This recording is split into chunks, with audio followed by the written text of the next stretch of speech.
નમસ્કાર દર્શક મિત્રો, હું છું જિગ્નેશ મહેતા. રેમી ન્યૂઝના ડિજિટલ પ્લેટફોર્મમાં આપનું સ્વાગત છે. જોઈએ આજના મુખ્ય સમાચાર. સુરત જિલ્લાના કામરેજ ખાતે અવિરત 12 વર્ષ વિશ્વાસ વિકાસ અને જનકલ્યાણના અભિયાન અંતર્ગત સ્વચ્છતા અભિયાન તથા વૃક્ષારોપણ કાર્યક્રમનું આયોજન કરવામાં આવ્યું હતું.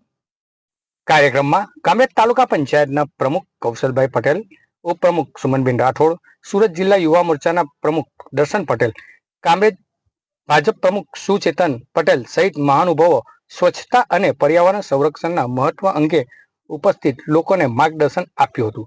તેમણે વૃક્ષારોપણ દ્વારા પર્યાવરણ જાળવવા અને સ્વચ્છતા દ્વારા સ્વસ્થ સમાજના નિર્માણ માટે સૌને સંકલ્પબદ્ધ થવા આહવાન કર્યું હતું.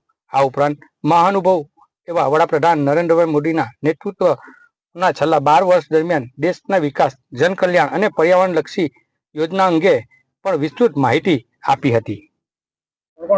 આજે સુરત જિલ્લાના કામરેજ તાલુકા ખાતે અવિરત 12 વર્ષ વિશ્વાસ અને જન કલ્યાણ અને અભિયાન અંગત સ્વચ્છતા અભિયાન વૃક્ષારોપણ કાર્યક્રમનું આયોજન કરવામાં આવેલ હતું અને તે પ્રસંગે તાલુકા પંચાયતના પ્રમુખ કૌશલભાઈ, સંગઠન પ્રમુખ સુચેતનભાઈ, તાલુકા પંચાયતના ઉપપ્રમુખ સુમનબેન તથા જિલ્લા પંચાયત સભ્ય તથા મારા યુવા મોરચાની ટીમ અને મારા મહામંત્રી વિપુલસિંહ તથા તમામ કાર્યકરો હાજર હતા.